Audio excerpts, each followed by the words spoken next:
Hi, good afternoon. Welcome to Joomla. My name's Andy Gaskell. I'm a developer mainly with a design background. I tend to do development for media agencies, digital agencies to supplement their own internal skills to varying degrees.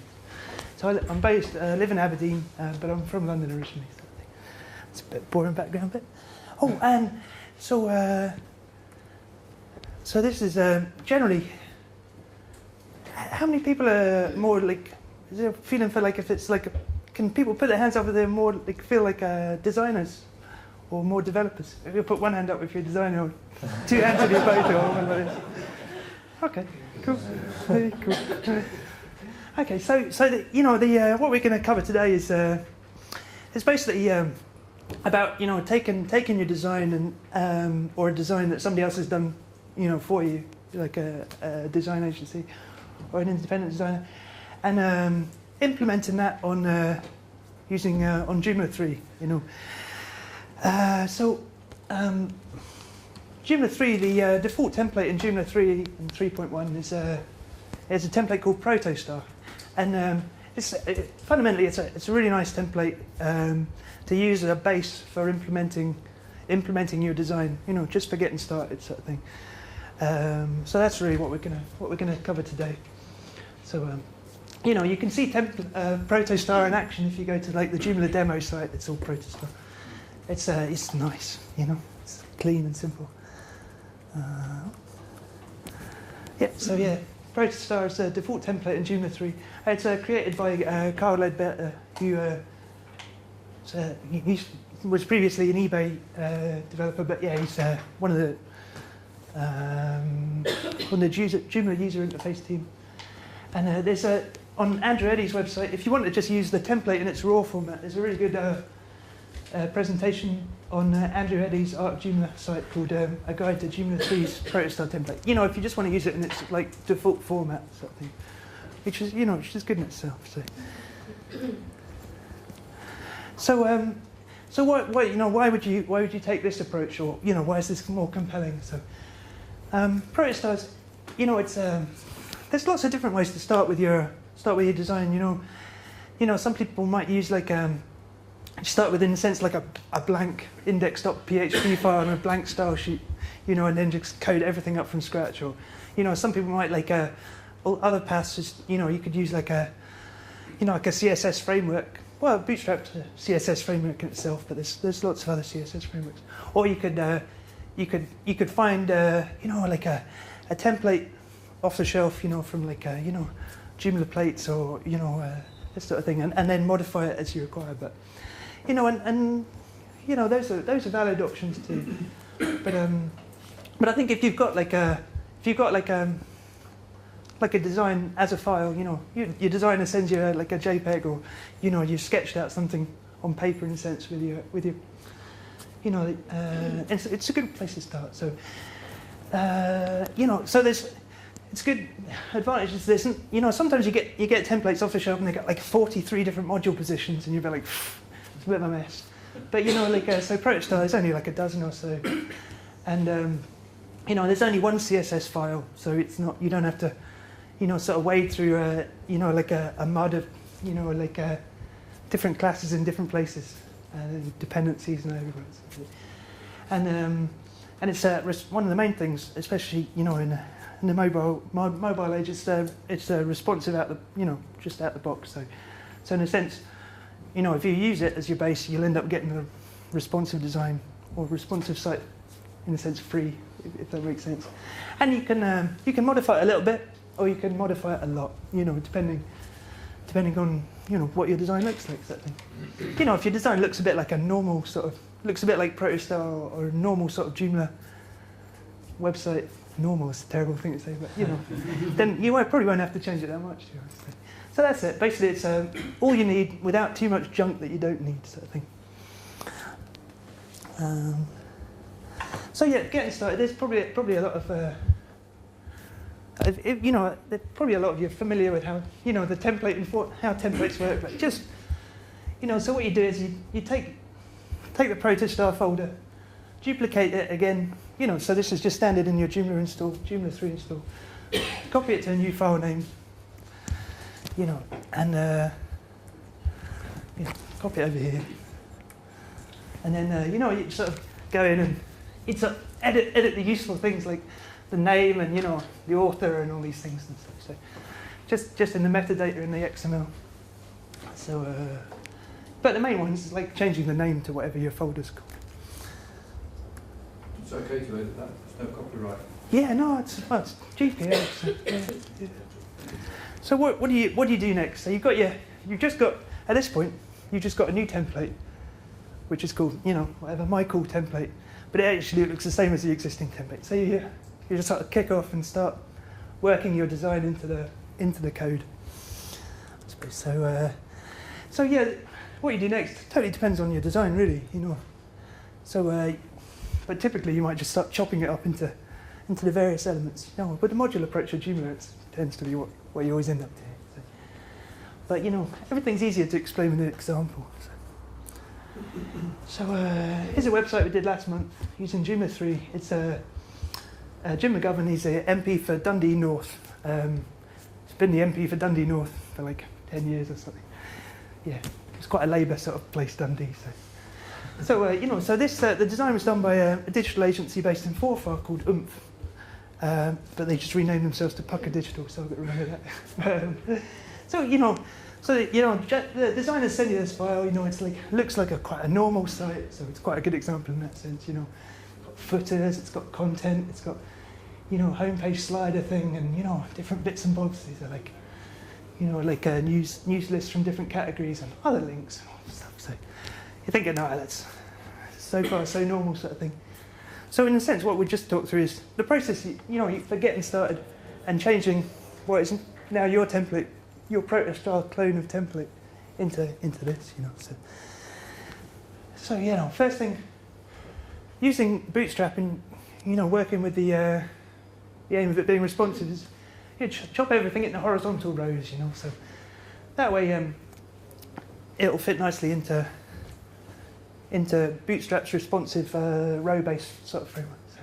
So there you go. We chop one header, menu, you know, like breadcrumbs, and then main content-y bit, and a couple of other bits. You know, these are all different modules and stuff, and the footer, of course. You know. So yeah. So within Bootstrap, we can use the class rowFluid. So each one of these will be each one of these is a separate rowFluid, and then that means when it's in its responsive format, they can all rejig into on that basis sort of thing. So yeah, and then you sit there and you be like, oh, right, where are my modules? You know, so this is it. Module. So then you're sitting like, so you end up, you know, you've got a bunch of module positions based on your design that way sort of thing. So, if anyone's got any questions, just jump in. And then using Bootstrap CSS, it uses a principle of 12 columns, and across the page sort of thing. So you just need to work out, you know, look at them and say, you know, there's three here, so they're going to be four columns each, you know, and there's four here, so these are going to be 3 columns each. You know, and when it's viewed in the responsive format, you know, the modules tend to sit above each other as it's on a long scrolling like iPhone type screen. You know, and at the top, you know, we've got six columns each. So you can see we're sort of shoehorning the design into rows and columns of varying width. Sort of thing. So, and then we'll have a look at the code for Prostar next and see how that. We sort of go into sort of the anatomy of the template a little bit to sort of explain, you know, what we're starting with in a way, I suppose. So, you know, anyone who's done sort of templating before will still be pretty familiar. There's a bunch of useful stuff at the top, you know, usual bits and bobs, setting up parameters. There's this piece here within Prostar, which is basically based on the task view layout and item. It adds that as a class to the body tag, so it means you can style different parts, different views and tasks differently. So, say for example, you wanted you know, if you wanted your article with the item ID 6 to be blue, you could change it so, you know, in the body tag you can add a bit of CSS to make that, you know, to pick up on that sort of thing. So a few other bits and bobs, you know, column options and adding frameworks and CSS as well. Normal stuff.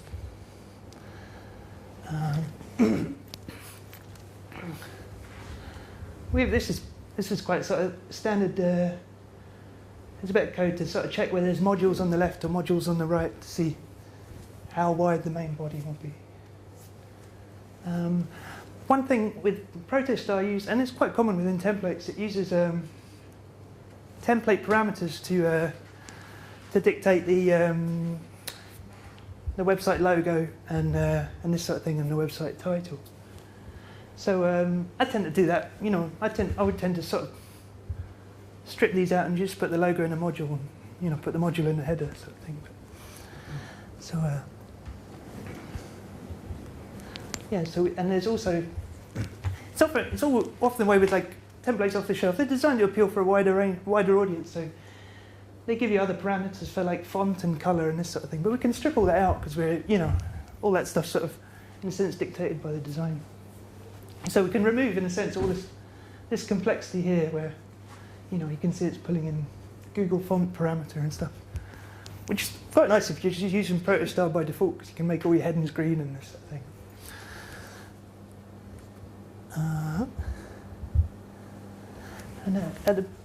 So initially we mentioned about how these active variables are set here, sort of thing. So they're added as a class to the body tag.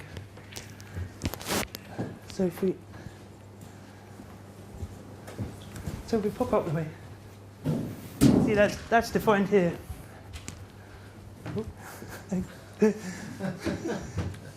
Save me getting a dead leg. And then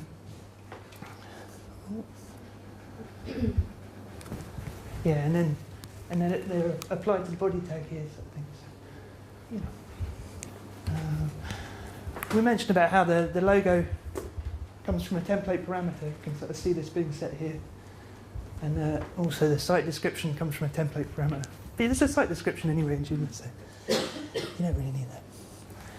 So this is all pretty normal stuff.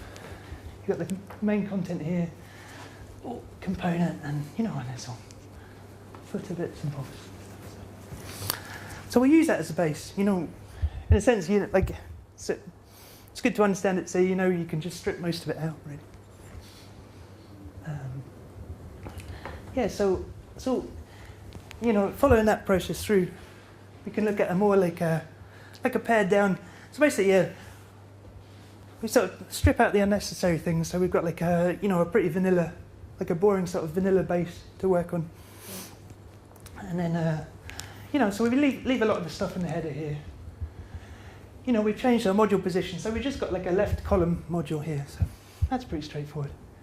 You know, there's a bit of a debate about what you call your module positions, whether it should be something like left column or position 1, position 2, position 3. But I tend to just give them like a proper name sort of thing. So left column is the column on the left. Just easier to remember. You know, and so we've reduced the main. You know, we've taken out all the parameters with font and the header colors and this sort of thing, and you know, we've just reduced it here to. You can see that the header row here. You know, it's we talked about this row fluid, and then you can see here we've got like a div span 6. So that means you can see the header div there. It's got like 2 span 6s, so it's divided in half with a position either side. You know. And that follows all the way down, you know. So we've got our content here, you know. Checks if there's left, you know, modules in the left position, left col position, and if there are, it'll, you know, show that side bit sort of thing. That's all pretty straightforward stuff. So in a sense, that's like stripping it all out. But yeah, also we have to remember to go back and modify our XML. Template.xml to reflect, you know, if we've renamed, added or removed module positions, and we stripped out all these parameters as well. So, to be honest, most of that part, this part of the process so far is just deleting stuff. But it's good, while you're doing it, if you've got that set as your default template within Joomla, you can check, as you're deleting stuff, you can check you haven't broken anything, and, by just hitting the home page and you'll see slowly it looking less and less like Prostar, like the default template still. So yes, in a sense, it's a job of simplification, really. Yeah. So yeah, we've left this parameter in here, but you don't really need it. And you can delete the language files if you need to, unless you've got some multilingual aspects to your front end, sort of thing. So that's really the process so far, and at that point you're left with this just a nice clean base, to work on. Like previously, before using, I suppose in the sense more, before using Bootstrap, I used to sit there and code up a page in static HTML, and then to get the layout right, and then chop it up and turn it into a template. But now I tend to just do it straight in the template itself, and it's a much quicker process. And I think that's the real benefit of using Bootstrap is everything kind of just works first time, sort of thing, and you don't need to revisit too much. So that's really how the Jim McGovern's site works. So things get, if there's different module positionings, you end up having to do more CSS, but yeah, so in practice, these things, you always spend the majority of the time writing CSS and getting the style right and stuff. So, and if it's got things like it uses latest news modules and stuff like that, and getting it all sort of nicely in tabs from different sections and this sort of thing. It's all writing CSS is, it's kind of I suppose, sort of, that's a whole other presentation in a sense, but because you've got because you're using Bootstrap, a lot of the things are simpler straight away. Things like your search box will be a nice, neat Bootstrap style, and everything will be clean and consistent. And yeah, I should have a picture of it in the responsive version there as well. But yeah, basically when it's responsive, you end up the main menu turns into a little 3 lines in the top right-hand corner, and everything that's side-by-side modules gets flipped on top of each other. So, you end up, everything just rejigs nicely automatically. It's a site 9? Yeah. Fire it up on your phone. What's the domain? jimmcgovern.co.uk, I think. Yeah. Would you, I would create a custom CSS file, put that in there, put a line in the header, and then edit everything from there. Yeah, absolutely. And you want to override anything in Bootstrap, you could take it and copy it. That's yeah, that would be. Yeah. I tend to in this example, I just a lot of templates. Yeah, it's all geared up to just have a custom, and you put your own stuff in the custom file. But in this example, I just in this instance, I have to do that quite a lot too. But this instance, I just put it all at the bottom of the template.css. So, there used to be some arguments about if everything's in one file, then it's less HTTP requests, when you load the page.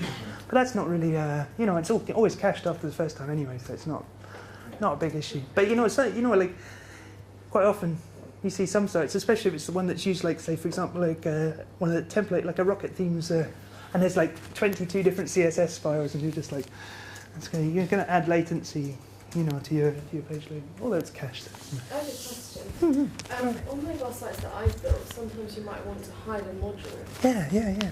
How easy is that to do in the responsive stuff? In the responsive stuff, you can just use within the. It's a good question. Within the Bootstrap framework, there's classes for no phone or no desktop. So in practice, yeah, you just you'd look at these ones and you go, I don't really need them, so you just stick no phone just on the end of the hat, And you could do that in if you wanted to do it for everything in that module position, you could just you put it in your template, at the end of the div. But if you wanted to do it just for like one instance of a module, you could add it as a, you know, in the Joomla admin, you could add it as a, on the, class suffix. Yeah. But yeah. So it's so I think there's like tablet, no tablet, desktop, no desktop, phone, no phone, and that sort of thing in there. It's pretty. So I think there's the Bootstrap files call in from, I can't remember which folder it is within for the template. Yeah. You call them in from, is it the media folder or? Yeah, within I just use a. My question is, do you use those Bootstrap files and keep with those, or do you copy and copy those and put it in your template files? I just use those ones. Like, so in this instance, we're just we're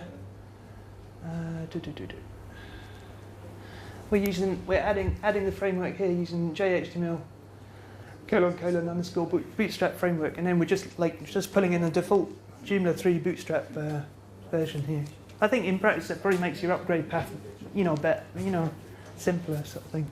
Do you ever, if the Bootstrap is styling something in a certain way, and you want to change that style, what do you do to override that? Right, so I just put a bit at the bottom of the template CSS file just to, because it seldom want to like override everything. You might be like, you want your search button to be red sort of thing, but you still want it to be like have rounded corners and a gradient like this way. So you just put a bit at the bottom, tend to be like so that all the default CSS, and then I put a nice put a comment saying, custom template overrides for blah blah blah by and then put all my overrides at the bottom sort of thing. So they're all getting. That's like a CSS override. Yeah, but make sure the CSS override loads after the Bootstrap. But I mean that's one of the beauties of using the Prostar, because there is only one CSS file for the template. I mean, there might be other ones, saying there might be like a K2 one that gets loaded, or other extensions, but because it sort of simplifies it in a way, so if you put it at the bottom of this CSS file, then that's going to be the one that wins out of all the overrides sort of thing. Yeah, like the dominant class. Yeah. But yeah.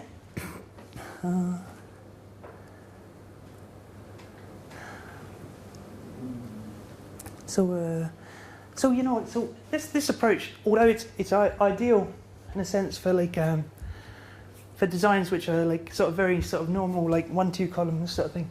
Equally, it's just as good a starting point for using if it's like completely different designs. So I for most of the work I've been doing, since maybe last 6 months, where they haven't wanted to use a component that isn't Joomla 3 compatible. So basically there's things like VirtueMart and stuff like this, which don't have don't have version 3 compatibility yet. I've been using this approach for basically sort of thing. So yeah. So it's a few different ones we've done recently. It's like phone, there's a news one, engineering and design one, and like a local arts group one. So we can have a look at these examples really. Yeah. So here we. It's more of like an un-Joomla like design, I suppose, and but it's a good one because we can see the mobile version and the desktop version next to each other and stuff, and they've got this big background image which is, if you had dial-up, you'd be waiting a long time, but it's what not many people have done. But so you can see, in a sense, we're using less Bootstrap stuff here than on other examples, but it's still, because the design's more different, it's more involved, but it's still worthwhile. There's so many of the nice little things in Bootstrap, like like float right and this sort of thing. It's like, and that if you use the Bootstrap framework, then you don't have to rework it for the mobile too much, really. There's another example. It's a local news website, business news website. They use K2 for their articles and the mobile version. So it's all. That's less. And all these were starting from Prostar. Yeah, absolutely. Yeah. yeah, this is slightly different design, you know, but in a sense of the big image thing, and you know, less of the. It's always a giveaway because you know there's always like one or two bits you can see. Oh, maybe you're like, oh, that's Bootstrap sort of thing. So, and this is in a sense probably. Yeah, there's not many of them that are actually that sort of normal. But you know, like little bits and bobs, like see, getting the little icon with a cog. You know, it's all just little things like. Just means you don't have to do like the nuts and bolts. You can concentrate on, you know, the general stuff. Yeah, like little bits and things like. So yeah. Okay. Do you find you have to adjust the medium period? A little bit. You know, only. Usually only two or three adjustments. Sort of thing. Yeah. So it's like things like, you know, like you know, the advantage is really, you know, with using the Bootstrap is things like, you know, like images by default have like, you know, max width 100%, you know, sort of thing. So you know, all your images are going to be like. It's one of those things you never really think like. Oh, I better make sure my images don't like fly off the side of the phone screen, sort of thing. But it's all sort of done for you anyway. So it's, but yeah, is any other questions? How much of it is Joomla 3 depends on Joomla 3? Well, not so much of it, to be honest. I mean, in a sense, yeah. But yeah, I mean, I can't honestly remember whether Prostar was in the last versions of 2.5. I don't think it was. No, I don't think it was. So in a sense, that's really the only you know, you'd have to like backport Prostar, you know, to 2.5. You know, which is probably only like an hour's work. You know, I thought, you know, because well, for some people, probably days work for me. Yeah, well, you know, like template compatibility between 2.5 and 3 was like there's only like 2 or 3 things that broke. Sort of thing, you know. Yeah. You're probably taking most of those apps Yeah, anyway. yeah, absolutely. So, yeah, so yeah, but, yeah.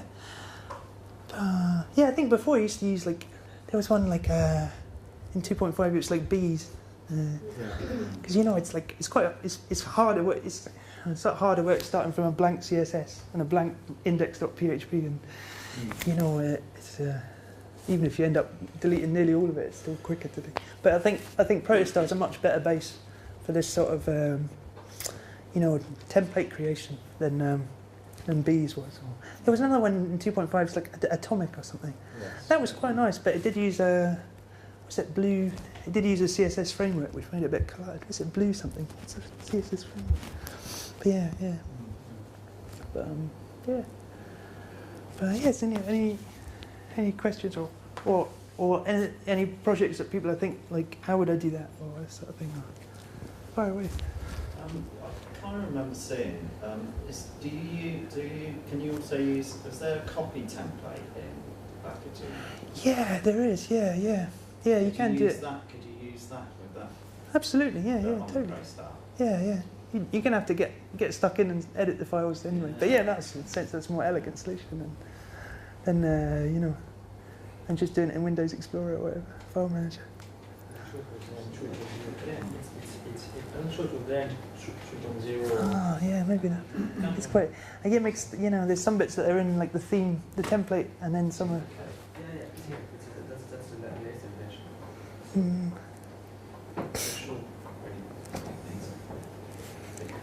Is that? Do you know if they're going to upgrade Prostar to Bootstrap 3? I'm not sure to be honest. I imagine that will just go with, you know. Yeah, I mean, it's been more involved for the admin side of things. You know, like so like the admin backend would be more work to was it Bluestalk, the default admin template, to update that, you know, to the latest Bootstrap. But I imagine in due course, you know. I don't think Bootstrap's like kind of here for the long run, you know. There's some things like, you know, I mean, I know Joomla use MooTools, for example, for a good while, you know, and then maybe there's more transition towards jQuery. But I think, you know, I can't see people stopping using Bootstrap any, you know, over the next few years, like sort of things. I think it's a reliable base in that sense. Any other questions? Or?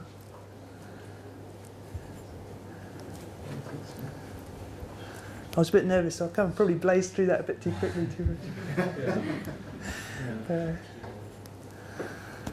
you very much, Amiga. Thank you.